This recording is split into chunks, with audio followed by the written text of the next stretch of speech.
In the last video, we saw that God is really good at creating beautiful gardens out of lifeless voids. So we have these two sort of zones. We have the lifeless void where there's no life, and then God turns that into a rich, beautiful garden. Now that's symbolic. It's symbolic of God's presence. So the garden always represents where God is going to be present. Things are full of life. When we're in the garden, we get to see God's glory. We see God's magnificence. It's we're in a state of absolute constant amazement. Here's the problem. We got kicked out of the garden. We turned our back on God. We preferred evil. We disowned God. And what happens is we end up in the lifeless void. And this keeps happening. As soon as God gets us back into the garden again, we turn our back on God. We refuse to listen to God. And we end up outside of God's presence, which again is this lifeless void, this death zone. So God comes up with this terrific plan to get us back into the garden so that we could stay in the garden. And it's called Operation Abraham. So why Abraham? Why is going to use Abraham as the beginning of this process to get us back into the garden? Well, if you know Abraham is a wandering nomad that's sterile and too old to have kids. So he's the perfect example of what it is to be a lifeless void. It has all the qualities of the death zone. He's not going to have any generations. There's no life in him. And what God is going to do is he's going to take this death zone and turn it into a rich garden. So he turns to Abraham and he says, I will promise you two things. I'm going to give you lots of land, and I'm going to give you, you're going to multiply as numerous as the stars in the sky. You'll have descendants.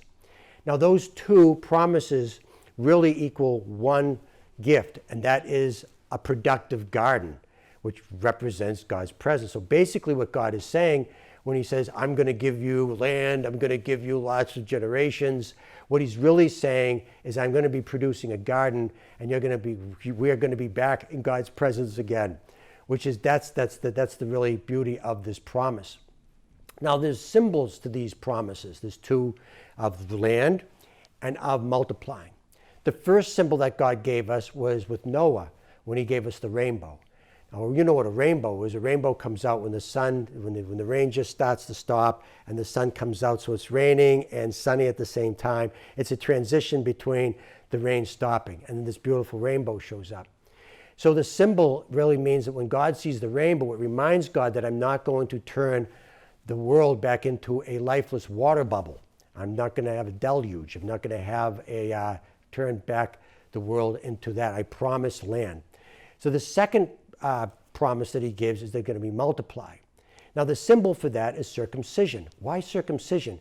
So when God sees a circumcised man, he reminds God that, I'm going to produce, because that's the reproduction, production. So you have the two come together. You have land and production, rainbows and circumcision. So those are the symbols of really what the two components that make up a garden that represents God's presence. So God gives us this beautiful promise to Abraham, and the idea here is to get us back into God's presence. Now, at this point, you're wondering, wait a minute, Father Peter, I thought that this is a biblical study on prayer, biblical prayer. What does all this got to do with prayer? What is the promise?